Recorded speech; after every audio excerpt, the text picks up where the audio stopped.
Hey, welcome. Today we're going to talk about something that so many of us feel, but we can't always put a finger on it. It's that sense that you had to become an adult way before you were actually ready. And this quote, wow, it just hits it perfectly, doesn't it? It wasn't one big, dramatic moment. It was this quiet, slow-motion thing where you realized someone had to take charge, and that someone had to be you. So, let me ask you this. Does that sound familiar? Have you always been the responsible one? The one who just holds everything together? Maybe a lot more than your friends did? If you're nodding along right now, I think what we're about to get into is going to make a lot of sense.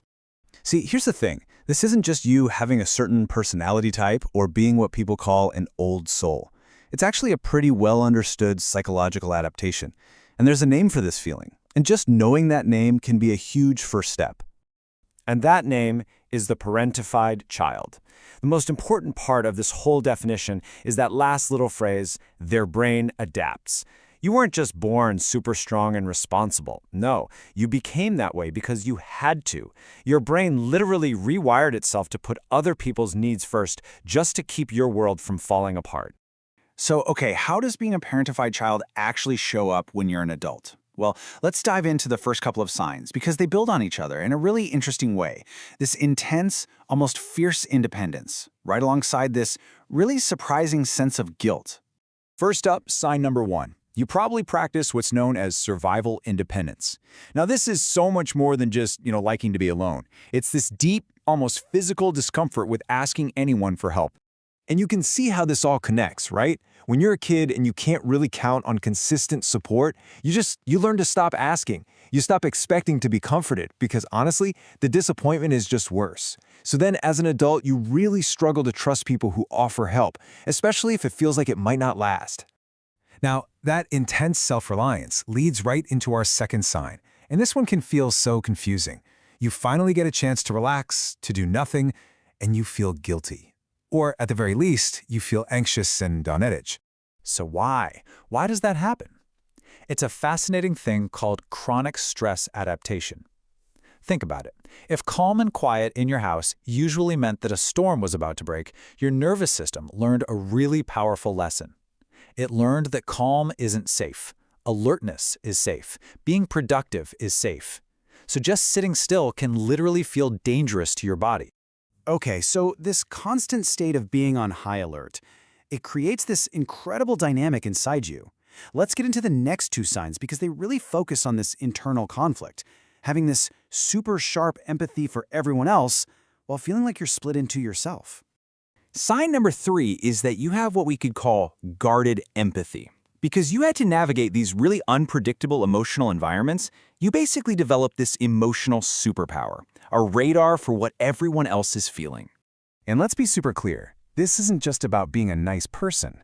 This is a highly tuned survival skill. You can walk into a room and instantly feel the vibe. You can see problems coming a mile away. You can size someone up in seconds to figure out if they're safe. But you also know how much it can hurt to care without protecting yourself. So that guard stays up until you are absolutely sure. And all of that, the radar, the guard, it can lead to this really strange fourth sign. It's this feeling that you're kind of two different people living in the same body. Let's call it a split maturity. And this just lays it out so perfectly, doesn't it? On the outside, there's the old soul, the wise, competent person that everybody sees and relies on. But on the inside, there's still this part of you that feels confused and maybe even guilty for having its own needs because that part never really got a chance to just be a kid. Okay, so for our final two signs, we're getting into the deep stuff. This is about the fundamental rules you learned about relationships and how to stay safe in the world. And it all comes down to three things: love, power, and control.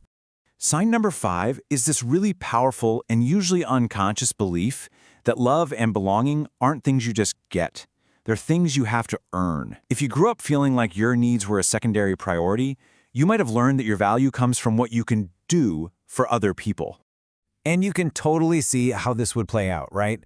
You might become the ultimate people pleaser, always going above and beyond just to feel chosen. You might put up with way more than you should in your relationships. You definitely hide your anger because you never want to be a burden.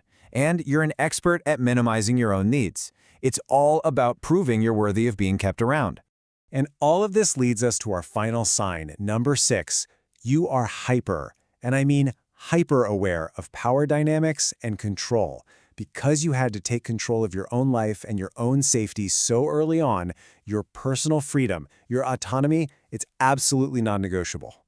And there's actually a really cool psychological term for this feeling. It's called psychological reactance. It's that immediate, almost gut-level resistance you feel the second someone tries to micromanage you or tell you what to do. For you, freedom isn't just a nice idea, it's the only condition under which you've ever felt truly safe.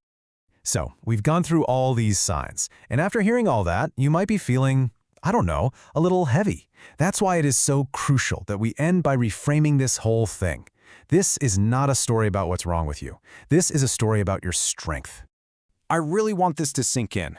Psychology doesn't look at you and see someone who is broken or damaged. Not at all. It sees a nervous system that did exactly what it was designed to do. It adapted brilliantly to survive incredible pressure. To put it another way, you had to learn strength long before you were ever allowed to learn softness. And so healing isn't about getting rid of that strength or becoming weak. Healing is simply about learning, maybe for the very first time in your life, that you are finally allowed to rest. And that brings us to one last thought. As we've gone through this together, I want to leave you with a question to just sit with for a little while. Which of these signs really, truly resonated with you? Because just recognizing the pattern, that's the first real step toward being able to choose a new one.